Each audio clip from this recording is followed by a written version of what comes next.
한 농부가 자기 포도원에 무화과 나무 한 그루를 심고 열매를 기다렸습니다. 어떤 유실수든지 3년이면 열매가 맺습니다. 그런데 무화과는요 1년 만에 열매가 맺습니다. 그런데 3년이 되었음에도 불구하고 열매가 맺지 않습니다. 그래서 주인은 과헌지기에게 잘라버려라. 어찌 땅만 버리겠느냐라고 말합니다. 이때 이 과헌지기가 주인이여 올 한 해만 기다려 주십시오. 내가 올 한 해 더 거름을 잘 주고 잘 가꾸어서 내년에는 열매 맺도록 해보겠습니다. 만약 내년에도 열매를 맺지 못한다면 그때는 잘라버리겠나이다. 이렇게 말을 합니다. 자, 여기에서 포도원 주인은 누군가요? 하나님이시고, 그리고 이 과헌지기는 누구를 지금 뜻하는 거예요? 우리의 중보자 예수님을 뜻합니다. 그리고 포도원은요? 포도원은 뭘 말할까요? 예수님께서 이 땅에 세우신 교회. 예. 그 다음에 무화과는요? 무화과는 누군가요?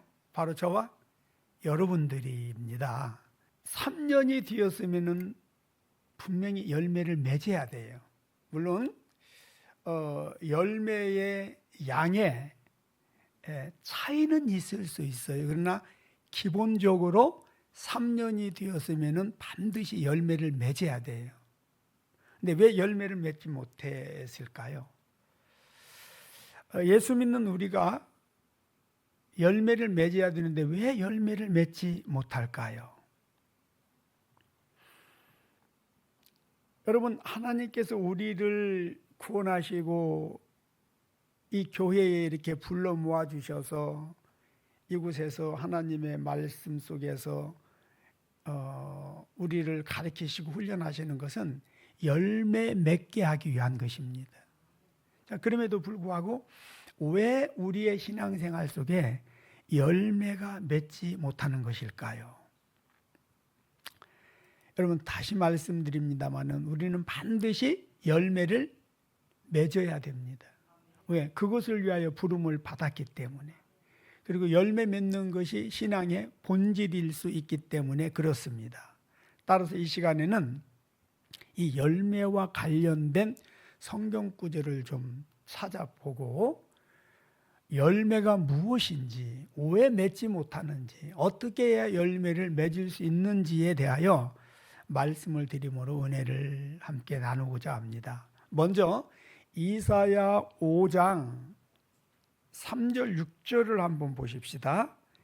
이사야 5장 3절 6절 있습니다. 예루살렘 주민과 유다 사람들아, 구하노니 이제 나와 내 포도원 사이에서 사리를 판단하라. 내가 내 포도원을 위하여 행한 것 외에 무엇을 더할 것이 있으랴. 내가 좋은 포도 맺기를 기다렸거늘 들포도를 맺으면 어찌 됨인고. 이제 내가 내 포도원에 어떻게 행할지를 너희에게 이르리라. 내가 그 울타리를 걷어 먹힘을 당하게 하며 그 담을 헐어 짓밟히게 할 것이요, 내가 그것을 황폐하게 하리니 다시는 가지를 다림이나 복을 두두지 못하여 찔레와 가시가 날 것이며, 내가 또 구름에게 명하여 그 위에 비를 내리지 못하게 하리라 하셨으니. 아멘. 여기에서 포도원은 이스라엘을 말합니다. 그리고 이 포도원 주인은 하나님이시죠. 하나님께서 이스라엘이라고 하는 포도원을 만드시고 울타리를 치고 담을 만들고, 그래서 짐승이나 외부 이방인들이 침입하지 못하도록, 그리고 온갖 사랑과 정성을 들여서 좋은 포도 맺기를 기다리셨다는 거예요.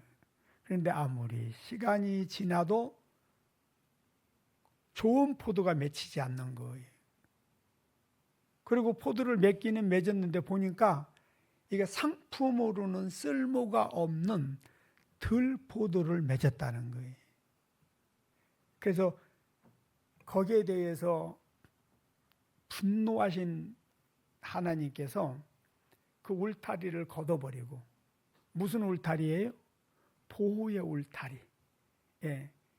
그 축복의 담을 헐어버리시고, 그래서 이방인들에게 짓밟히게 하시고, 그리고 다시는 거기에서 포도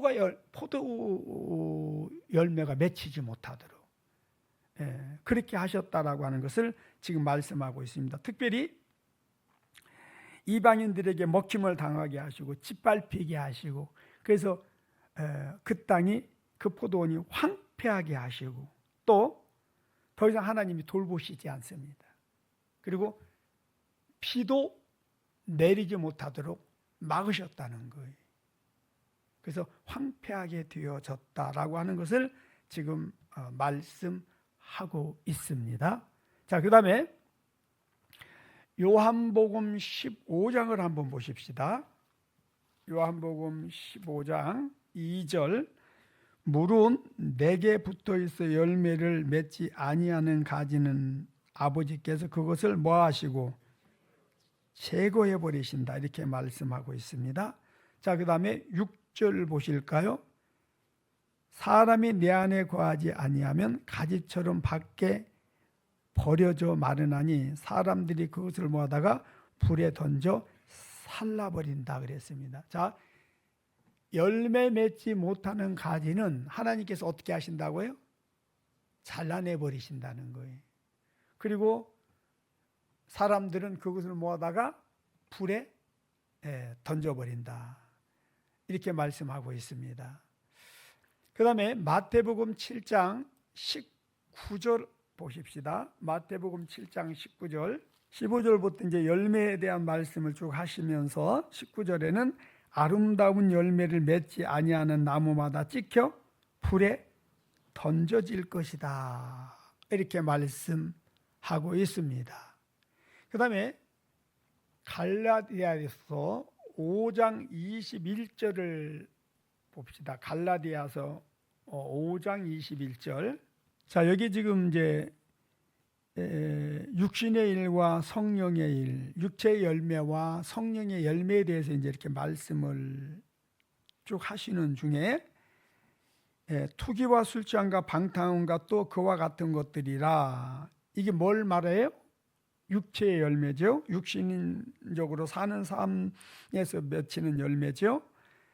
그러면서 전에 너희에게 경계한 것 같이 경계하노니 이런 일을 하는 자들은, 이런 열매를 맺는 자들은 하나님의 나라를 유업으로 받지 못한다, 천국 가지 못한다, 그 말이죠. 예. 자, 또 실제적으로 마가복음 11장에 보면은 이분 무성한데 가보니까 무화과 열매가 없었어요. 그래서 예수님 어떻게 하십니까? 저주하시죠. 그래서 뿌리채 말라 죽었다라고 하는 것을 성경은 말씀하고 있습니다. 여러분, 열매 맺지 못하면 하나님 앞에 버림받는다, 그 말이에요. 열매 맺지 못하면 천국 가지 못한다, 그런 말이에요. 우리는 이런 말씀을 사실 좀 부담스러워할 수 있습니다. 그리고 또 요즘에는 이런 말씀들을 부담스러워하기 때문에 강단에서 목사님들도 제대로 선포하지 않습니다. 하지만 우리는 이런 말씀들을 반드시 들어야 됩니다. 들어도요, 정말 제대로 들어야 되고 또 반복적으로 들어야 됩니다. 언제까지? 내 삶의 새로운 변화가 일어나서 열매를 맺을 때까지. 예. 열매 맺지 못하면은요, 이 땅에서도 하나님으로부터 받는 은혜가 없습니다. 그리고 이 땅을 떠나는 날 우리는 천국에도 들어갈 수 없음을 성경은 분명히 말씀하고 있습니다. 그러므로 누가 뭐라 하든지 간에 우리는 반드시 열매 맺는 신앙생활 해야 됩니다. 열매 맺는 그리스도인들이 되어야 될 줄로 믿습니다. 열매를 맺어도요, 풍성하게 맺어야 돼요. 예. 자, 그러면 이 열매가 뭔가? 여러분, 지금 성경에서 이렇게 계속 열매를 맺어야 된다고 말씀하시고, 열매 맺지 못하면은 저주받는다, 열매 맺지 못하면은 하나님께 버림받는다라고 말씀하고 있는데, 이 열매가 뭔가요? 도대체 무슨 열매를 맺어야 된다는 이야기인가요? 갈라디아서 5장 22절 봅니다. 갈라디아서 5장 22절. 오직 성령의 열매는 사랑과 희락과 화평과 오래 참음과 자비와 양성과 충성과 온유와 절제니 이 같은 것을 금지할 법이 없느니라 그랬습니다. 여러분, 예수 믿는 우리가 이 땅에서 신앙생활하는 과정 속에서 반드시 맺어야 되는 열매는요, 다른 게 아니라 성령의 열매라는 겁니다. 예. 그리고 이 성령의 열매의 핵심은 뭐예요? 핵심이 뭐예요? 첫 번째가 뭐예요? 사랑이다. 이거 무슨 사랑인가요? 하나님의 사랑. 예. 여러분, 예수를 믿기 전에 우리는 하나님의 사랑하고는, 하나님의 성품하고는 아무런 상관도 없는 사람들이었잖아요. 그런데 로마서 11장에 사도 바울이 언급한 것처럼 우리가 예수를 믿고 하나님의 생명에 적붙임을 받은 자들이, 따라서 하나님의 생명에 적붙임을 받은 자들은 하나님의 생명으로 바뀌었다는 거예요. 따라서 하나님의 생명으로 사는 우리는 반드시 성령의 열매를 맺어야 돼요. 예. 자, 성령의 열매가 뭔지 다시 한번 읽습니다. 사랑과 희락과 화평과 오래 참음과 자비와 양성과 충성과 온유와 절제다. 어떤 사람들은 이런 열매 맺는 것이 쉬운 일이 아니다라고 이야기를 해요. 근데 여러분, 요한복음 15장 4절에 보니까 뭐라고 말하죠? 절로 열매를 맺는다 그래요. 절로 열매를 맺는다는 게 무슨 말이에요? 그냥 자연스럽게 맺힌다 이렇게 말하는 거예요. 근데 사람들은 성령의 열매 맺는 것이 그렇게 쉬운 것인가요? 어려운 거예요. 이렇게 이야기를 합니다. 자, 왜 어려울까요? 절로 열매를 맺는다는 게 이게 무슨 뜻일까요? 자, 이 부분 조금 이따가 말씀을 다시 드릴게요. 요한복음 15장 8절을 한번 보십시다.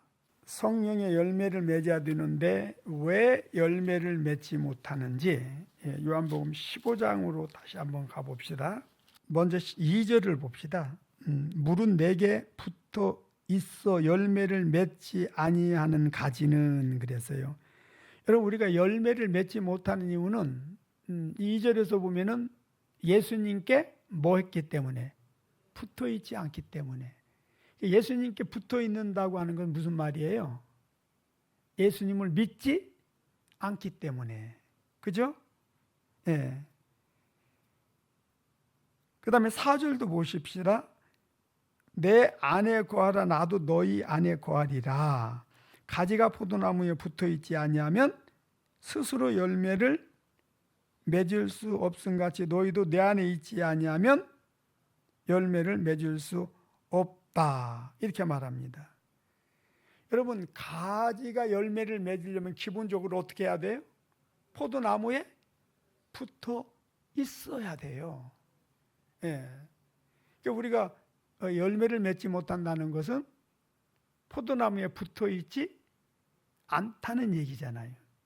포도나무에 붙어 있지 않다는 것은 예수를 믿지 않는다는 것일 것이고, 또 하나는 예수를 믿는다고 하지만 하나님의 말씀대로 살지 않기 때문이다라고 하는 것들이 여기서 지금 드러나고 있습니다. 여러분, 우리가 예수를 믿고 하나님의 말씀 안에 거하면 반드시 열매는 맺혀지는 줄 믿습니다. 그러면은 내가 뭐 힘쓰고 애써서 맺는 것이 아니라 내 안에 있는 말씀이, 나와 함께 하시는 성령이 성령의 열매가 맺혀지도록, 사랑의 열매가 맺혀지고 온유와 겸손의 열매가 맺혀지고 희락과 화평의 열매가 맺혀지도록 성령께서 도우시고 역사하십니다. 우리가 이 나무 가지가요, 나무에 붙어 있으면은 농부의 돌보심 안에서 열매가 맺혀지게 돼요. 그리고 계속 뿌리에서 모든 진액을 공급해 주므로 절로 열매가 맺힌다라고 하는 거예요.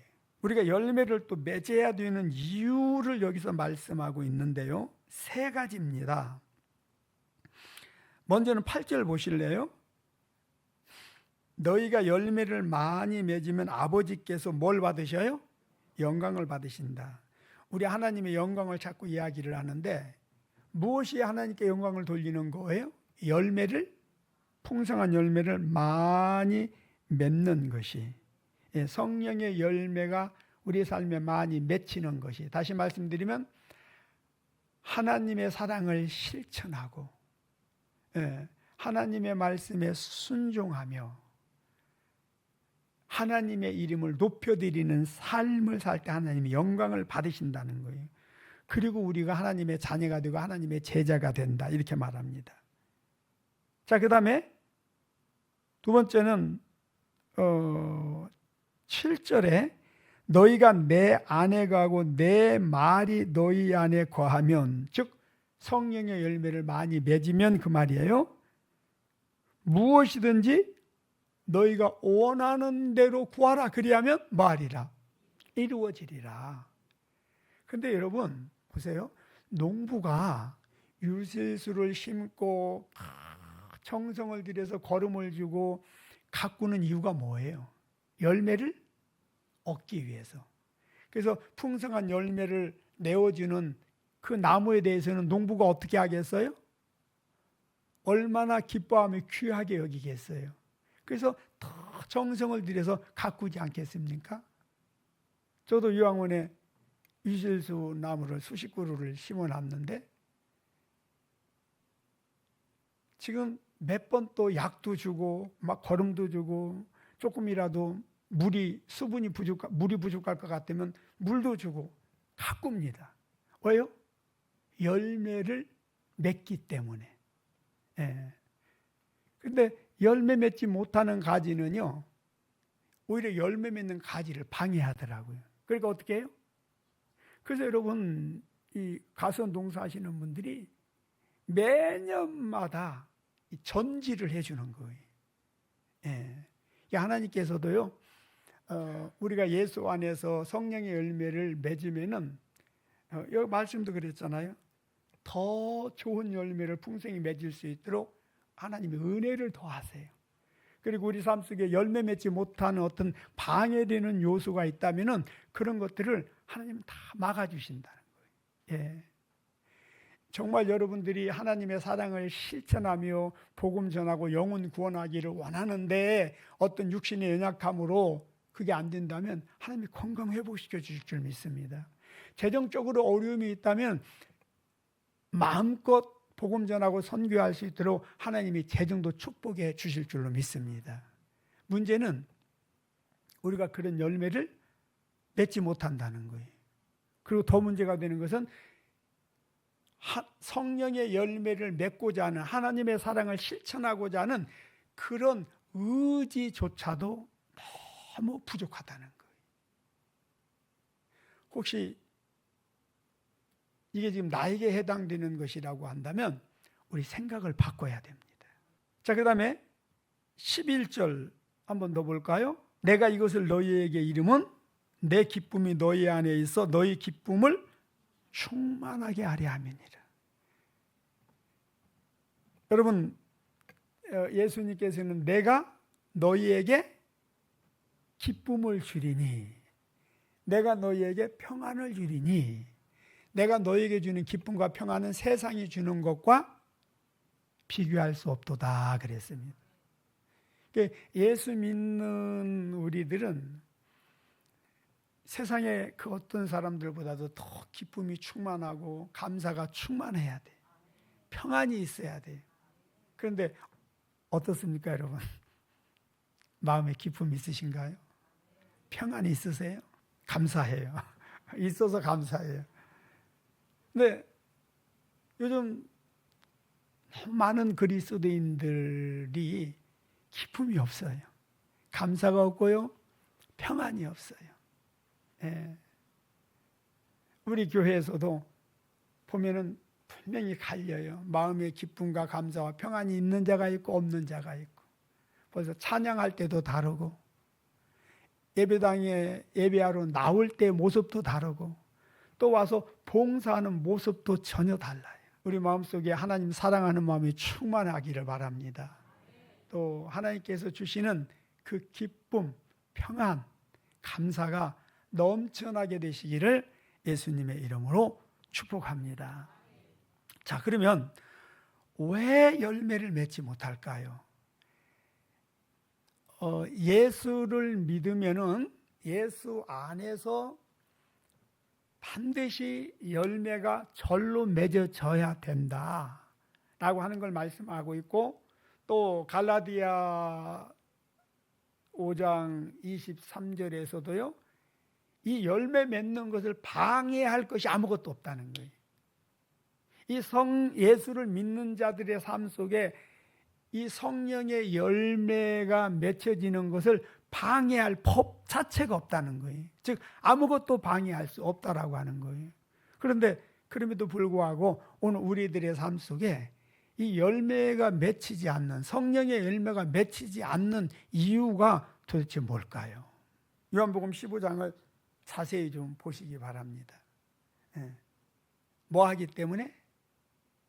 예수님께 붙어 있지 않기 때문에, 예수 안에 거하지 않기 때문에, 하나님 말씀에 순종하지 않기 때문에, 우리가 성령의 충만함이 우리 안에 없기 때문에 성령의 열매가 맺히지 못하고 있다라고 하는 것을 말씀하고 있습니다.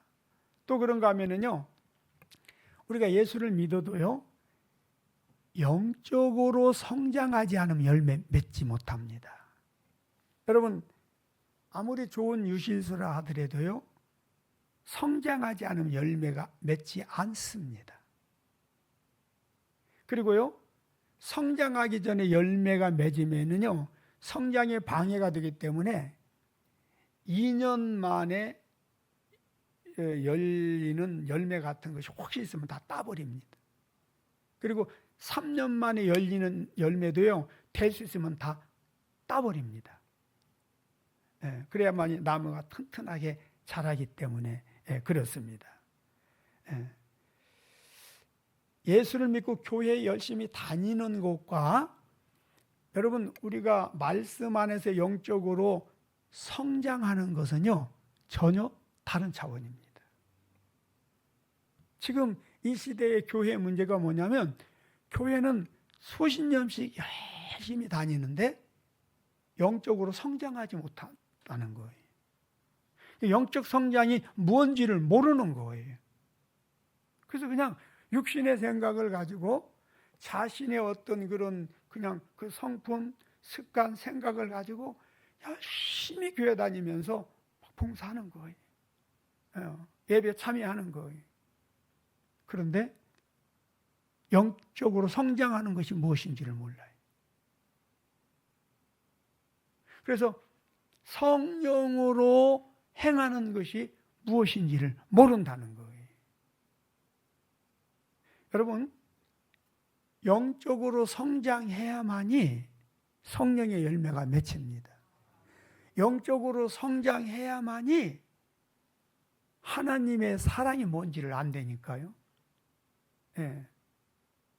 영적으로 성장해야만이 우리가 착하고 선한 일도 할 수가 있는 것이고, 영적으로 성장해야만이 하나님을 기쁘시게 할 수 있다라고 하는 거예요. 근데 교회에는 오랫동안 열심히 다녔는데 영적으로 성장하지 못하다 보니까 성령의 열매가 맺히지 않는 거예요. 하나님을 기쁘시게 하는 신앙생활을 할 수 없는 거예요. 그래서 하나님의 영광을 나타내지 못하는 거예요. 저는 이번에도 실명을 거론해서 좀 죄송하기는 한데, 그 국민의힘 장동혁 대표, 그 전한길 씨, 얼마나 집회 때마다 나는 I am 크리스찬입니다. 나는 하나님의 자녀입니다.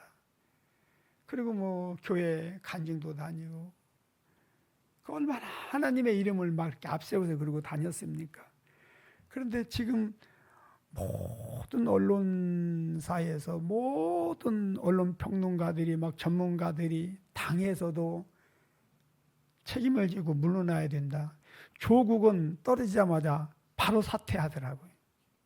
그런데 장동혁 대표는 자기는 절대 물러날 생각이 없다는 거예요.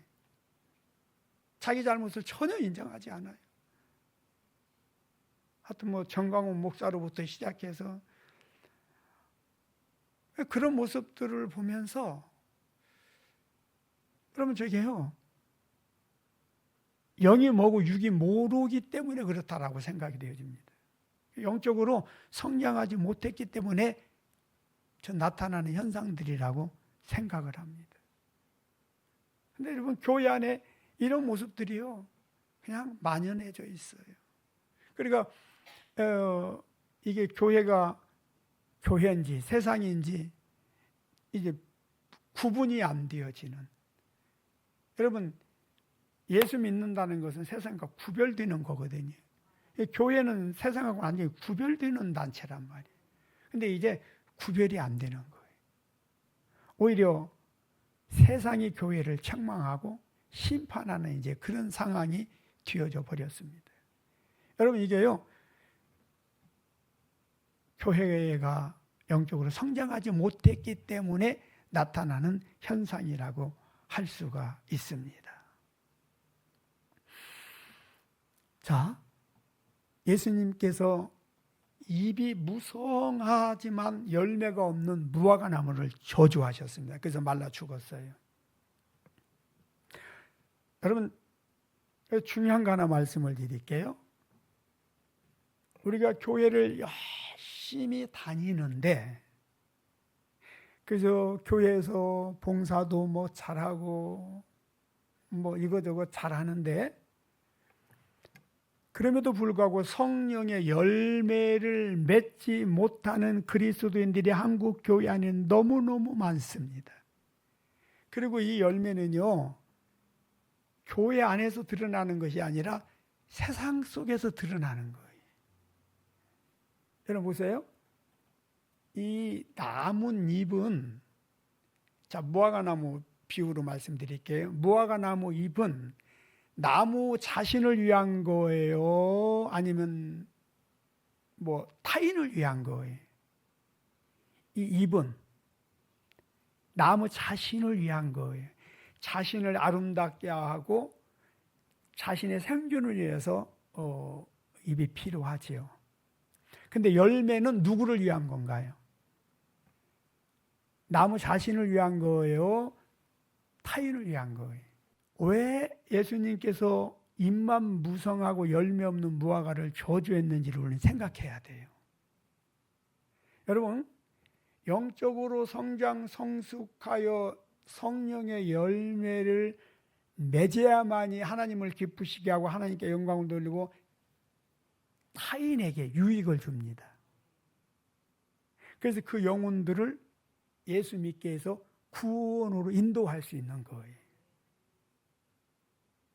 그런데 예수를 믿고 입은 무성해. 입은 무성하다니까요. 그런데 열매가 없어요. 맺혀지는 열매가 없어요. 자, 여러분, 예수를 믿고 우리가 입이 풍성해졌다.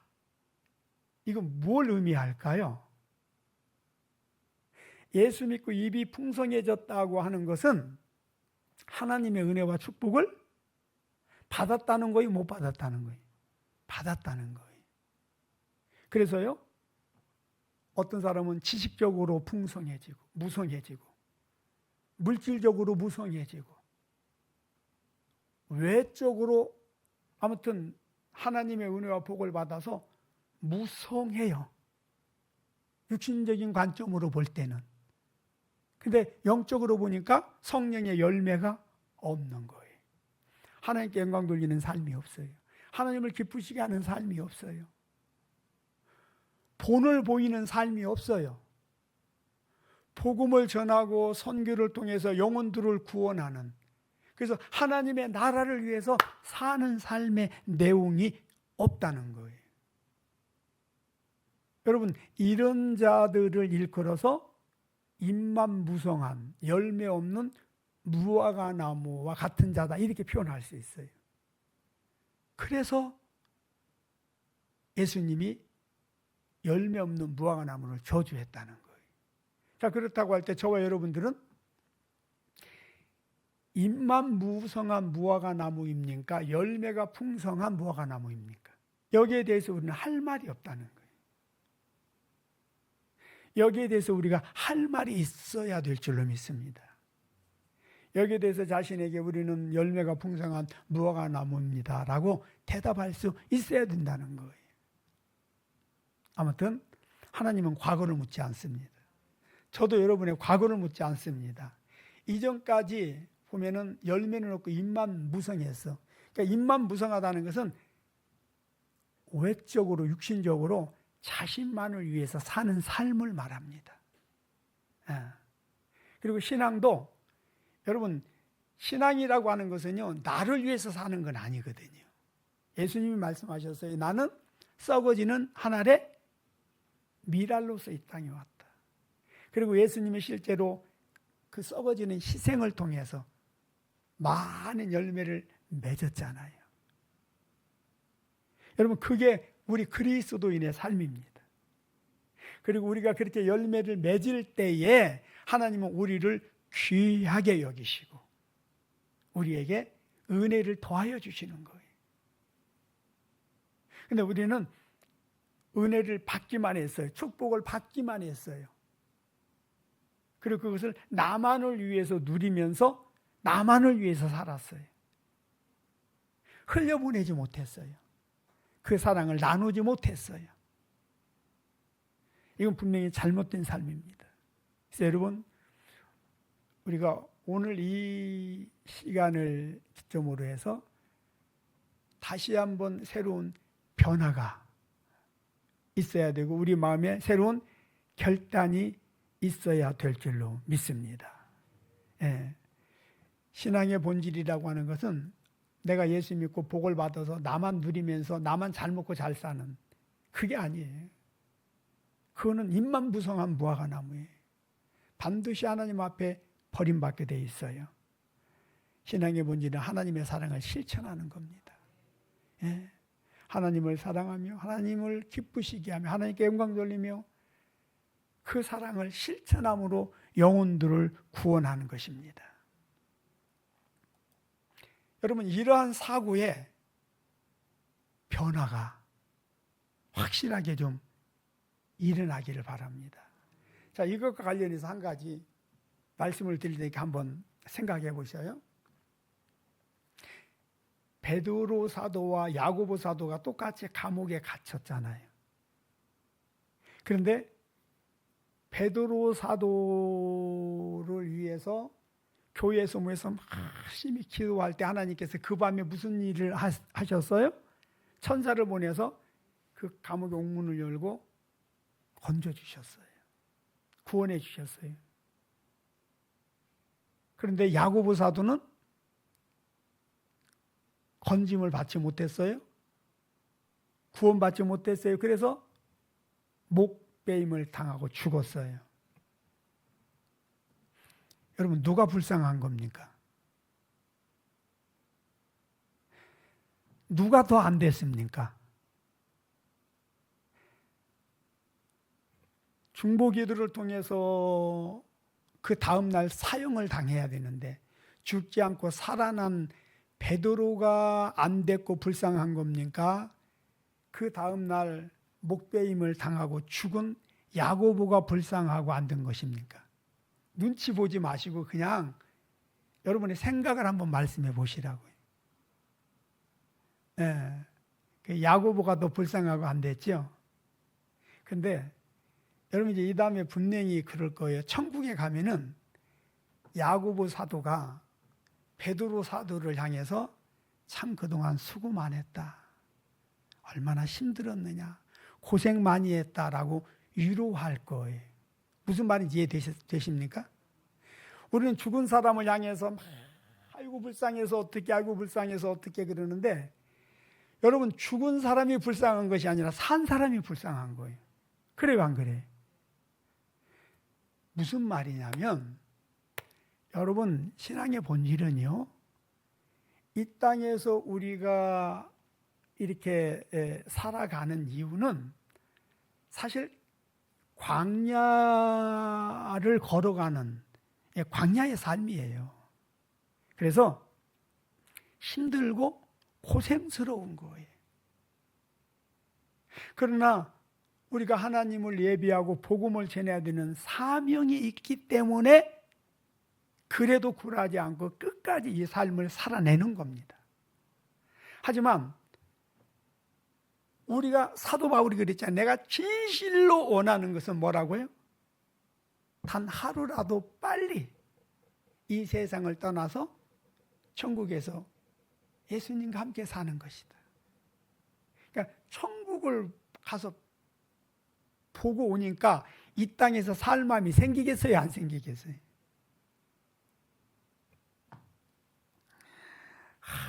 아주 그냥 50평짜리 화로운 그런 고급 아파트나 빌라에서 살다가 거기서 한 달을 살았어요. 그러고 이제 거기서 나와서 어쩔 수 없이 계집과 같은 그런 그 천막에서 여러분 살으라고 하면은 살겠어요? 살고 싶은 마음이 있겠냔 말이에요. 너무너무 아름다운 그런 향기 나는 꽃밭에서 살다가 갑자기 똥통이 있는 그러면 시골에 그 공중변소 있잖아요. 그 안에서 살려면 살겠냔 말이에요. 무슨 말인지 이해되시죠? 사도 바울이 천국을 보니까 살고 싶은 마음이 이만큼도 없는 거예요. 그러나 자기가 이 땅에서 복음을 전하는 사명이 있기 때문에 그 사명을 위해서 산 거란 말이죠. 우리의 궁극적인 목표는 이 땅에서는 복음 전하다가 천국 들어가는 거예요. 그래서 천국은 안식의 땅이 하루라도 빨리 들어가는 게 좋겠어요? 늦게 들어가는 게 좋겠어요? 네? 어떤 사람들은 그래요. 내가 조금만이라도 더 좀 살았으면 좋겠다고. 이게 본질을 모르기 때문에 그런 이야기 하는 거예요. 천국을 모르기 때문에 그런 이야기를 하는 거예요. 죽어도 개똥에 굴러도 이생이 낫다. 천국이 뭔지를 전혀 모르기 때문에 그런 이야기를 하는 거예요. 여러분 기억하세요? 우리의 궁극적인 목표는 천국에 들어가는 것이다. 네? 그래서 사는 동안 열심히 충성하다가 하나님이 부르시는 그날 기쁨으로 천국에 가서 영원히 사는 거예요. 그래서 여러분 많은 신앙의 선배들이 이 땅에서 위로받으려고 생각하지 말아라. 천국에 가서 위로받아야 된다. 이 땅에서 잘 먹고 잘 살려고 하지 말아라. 천국에 가서 잘 먹고 잘 살아야 된다. 여러분, 민수기 강의를 지금 계속 진행하고 있는데 그 광야길에서 애굽에서 가지고 나온 온갖 그 몸, 그 보화, 폐물, 그런 것들이 생존에 도움이 됐어요? 하나도 안 됐어요. 오히려 더 그들의 광야의 길을 걸어가는 데 있어서 수고하고 무거운 짐만 됐을 뿐이라는 거예요. 이 의미가 무엇인지를 알고 신앙생활 해야 됩니다. 그 어느 목사님 그러시더라고요. 그 자기 교회에 막 결혼한 신혼부부가 찾아와 가지고 아프리카로 그 단기 선교를 가겠다고 하더래요. 그래서 이제 직장도 아주 좋은 직장인데 이제 그 직장도 그만둬야 되고, 그리고 결혼을 하자 말자 왜 그러냐 물었더니 우리 인생에 11조를 하나님 앞에 드리고 있었습니다. 그래서 이제 그렇다면은 다녀와라 허락을 했는데, 그 파송식을 받는 그 자리에서 그 자매가 하나님, 너무 늦었습니다. 죄송해요. 좀 더 일찍 결단하고 갔어야 되는데 너무 늦었습니다 하고 펑펑 울었다고 그래요. 그래서 몇 살이냐고 그랬더니 그 자매 나이가 28이래요. 어떤 사람들은 내가 조금 더 세상에서 즐기며 살다가 이제 나이 먹어서 한 60대쯤 예수 믿겠다고 하는 사람도 있고 그러거든요. 근데 28살 먹은 이 자매가, 주님, 내가 선교사로 결단하는 게 너무 늦어서 죄송합니다. 내가 좀 더 일찍 결단하고 갔어야 되는데요 하면서 펑펑 울었다는 그 이야기를 들으면서 참 감동이 됐습니다. 여러분, 신앙의 본질이 뭔지를 아는 거예요. 이 땅에서 우리의 삶이 무엇인지를 아는 거예요. 예. 여러분, 이런 사고의 전환, 변화가 우리 안에 있어야 됩니다. 그래서 우리의 삶의 우선순위가 천국이 되어져야 되고 하나님의 영광이 되어져야 될 줄로 믿습니다. 이런 은혜가 있게 되시기를 예수님의 이름으로 축복합니다.